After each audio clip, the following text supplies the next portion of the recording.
The sound of the slap echoed through the cabin.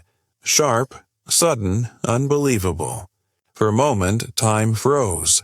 Passengers stared, eyes wide, as a pregnant woman stood trembling near the aisle, her cheek burning red. The air grew thick with silence. No one dared to move. The flight attendant's chest rose with anger, her uniform crisp, her authority unchallenged. Until now. The woman, Amira, clutched her stomach, trying to steady her breath. A tear slipped down her face, not just from pain but from shock. No one had expected this. Least of all her. And as whispers rippled across the rows, the narrator's voice cut through the stillness. But no one knew who she really was, or who was watching. Before we dive into this story, tell us, where are you watching from? Drop your city or country in the comments. Let's see how far this story travels. And if you believe in standing up for what's right, make sure you hit subscribe. Now, let's go back to the moment before that slap changed everything. Her name was Amira Lewis. 6 months pregnant, calm, confident, and radiant. She was a senior marketing executive, the kind of woman who balanced ambition with kindness. Her laughter came easily, and her words always carried warmth. Everyone who knew her admired her strength and grace. Married to Ethan, a quiet man who avoided the spotlight, she often said their love was built on peace, not power. Amira had been looking forward to this short trip, a few days to relax before welcoming their first child. Life felt good, steady, full of promise. She had no idea that one flight, one cruel moment, would test every ounce of dignity she had, and reveal who truly stood beside her. The morning of her flight was soft and golden. Amira packed carefully, folding light dresses and baby books into her suitcase. Ethan kissed her forehead before she left, joking that she deserved the whole world to herself for a weekend. She smiled, teasing him for being too protective. "You're acting like I'm flying to the moon," she said. He laughed, holding her hand a little longer than usual. What Amira didn't know was that Ethan had a surprise planned, something that would change the meaning of this trip entirely. As her car pulled away, he watched from the porch, thoughtful. She waved one last time, unaware that their paths would cross again much sooner than either expected. The airport buzzed with life, rolling suitcases, boarding calls, the chatter of travelers. But as Amira approached the gate, she noticed it. The looks. Subtle at first, then sharper. A woman frowned at her belly. A man whispered to another passenger. Their expressions carried quiet judgment, not curiosity.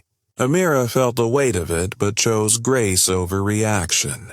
She touched her baby bump gently, reminding herself that peace was her strength. She had worked too hard, lived too proudly to let strangers steal her joy. Still, the unease lingered. As boarding began, the flight attendant's gaze caught hers, cool, dismissive, and assessing. Amira forced a polite smile and handed over her ticket.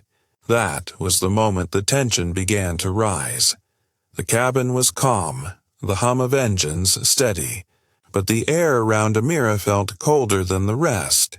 The same flight attendant who had checked her ticket now stood at the aisle, offering smiles to others, but not to her. When Amira asked for a seatbelt extender, the attendant's tone was clipped. "We'll see if we have one," she muttered. Every word dripped with irritation. Amira thanked her softly, choosing not to engage. Nearby, passengers exchanged uneasy glances but said nothing. A spilled cup of coffee, a delayed meal. Small things, yet each carried an edge. Amira tried to focus on her breathing, on her baby's heartbeat beneath her palm. But inside, something told her this wasn't simple rudeness. It was something colder, something personal. And it was only getting worse. As the plane taxied, the attendant returned, lips tight. "Ma'am, I need to see your ticket again." Amira blinked, confused. "Of course." She handed it over. The woman glanced at it, then scoffed. "You're in the wrong section. Coach is behind you." "This is my seat," Amira replied calmly, pointing to the ticket and seat number. The attendant leaned closer, voice sharp. "Don't make a scene." Passengers stirred, watching but staying silent. Amira's cheeks flushed. She wasn't sure if it was anger or embarrassment. "I'd like to speak with your supervisor," she said softly, still composed. That simple request broke the attendant's patience. Her eyes narrowed, jaw tightening. "You people always want special treatment." The words hit harder than the stare. The moment stretched, fragile, electric, waiting to snap. It happened faster than thought. A sharp crack split the silence, the attendant's hand against Amira's face. The sound froze the cabin. Passengers gasped, disbelief spreading like wildfire. Amira stumbled back, one hand over her cheek, the other instinctively shielding her belly. "Why?" she whispered, but no answer came. The attendant stood rigid, her breathing uneven, eyes burning with misplaced rage. The entire cabin was still. Shock, guilt, fear blending in the air. Cameras lifted. Someone started recording. Amira's vision blurred with tears, her heart pounding against her ribs. Every instinct told her to stay calm. For her baby, for her safety. But deep inside, a storm was rising. Because what no one knew was that this moment, this injustice, wouldn't end here. The cabin stayed frozen, heavy with disbelief. Passengers stared but didn't move. A mother covered her child's eyes. A businessman pretended to check his phone. The flight attendant straightened her uniform and sneered, "You people always think the rules don't apply to you." The words sliced deeper than the slap. Amira stood trembling, her quiet tears tracing the same path as humiliation. Yet beneath the pain, she refused to collapse. Her hand stayed firm over her belly, protecting the life within. In that stillness, her dignity glowed brighter than the cruelty around her. And then, a voice broke the silence. "Excuse me," a deep voice called from behind. "What did you just do to my wife?" Heads snapped around. A tall man in a dark jacket stepped forward, eyes cold but calm. It was Ethan. He had boarded last, planning to surprise Amira, but what he walked into left him speechless. The flight attendant stammered, her confidence melting. Sir, she was being difficult," she began. Ethan didn't raise his voice. "Difficult?" he repeated softly, the word cutting sharper than anger. The cabin's tension shifted. Confusion turning into curiosity. Fear creeping through the crew. Passengers whispered to one another, sensing something larger unfolding. Amira met his eyes, tears breaking into relief. No one yet knew who he truly was, but the balance of power had just changed. Ethan's composure never cracked. He reached into his pocket, took out his phone, and said evenly, "This is Ethan Reed. Get me the captain, now." The attendant froze, color draining from her face. Around them, murmurs spread like wildfire. "Wait," someone whispered. "Ethan Reed?" As in Reed Airlines. Recognition rippled down the rows. The man standing before them wasn't just a husband. He was the owner of the very airline they were flying on. The realization struck the crew like lightning. The attendant's posture collapsed into panic. She tried to speak, but words failed.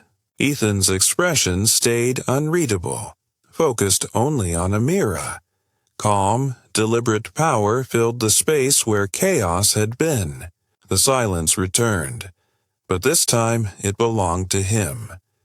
Moments later, the captain appeared, face pale, hat trembling in his hands. Ethan's tone was controlled but firm. "Remove her from this plane," he said.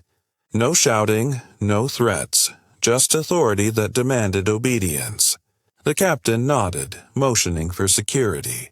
The flight attendant's protest died in her throat as she was escorted down the aisle, eyes darting toward passengers who now filmed every step. Amira sat down, still shaken, and Ethan knelt beside her, taking her hand gently. "You're safe now," he whispered. Around them, whispers grew into quiet applause, justice unfolding before their eyes. For the first time since the slap, Amira exhaled, realizing that strength didn't always roar. Sometimes it spoke in calm, unwavering command. Before the plane even touched the ground, the videos had already exploded across the internet. Millions watched in disbelief as a pregnant woman was slapped in public, and her husband, the airline's CEO, calmly restored justice. Headlines screamed, "Pregnant woman assaulted, CEO, husband, witnesses, everything." Outrage turned into empathy, and empathy sparked global discussion. Comment sections filled with anger, support, and reflection. News anchors debated ethics, justice, and race on live television. Across continents, people replayed the moment Ethan said, "Remove her." The clip became more than a story. It became a symbol. The truth had taken flight, and this time no one could silence it. Within days, Ethan Reed released a public statement that shook the industry. "No passenger," he said, "should ever feel unsafe or disrespected on my airline." He announced sweeping reforms, mandatory bias and empathy training for all staff, stronger supervision policies, and a zero-tolerance rule for discrimination. The airline donated to diversity and maternal care initiatives worldwide.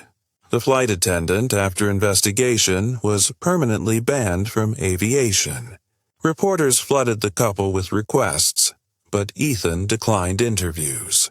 For him, justice wasn't about revenge. It was about restoration.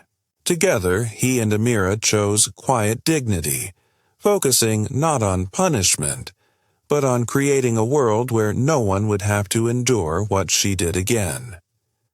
When Amira finally spoke, the world listened. She appeared on morning shows, not as the CEO's wife, but as a woman, a mother, and a survivor. "Harvey,"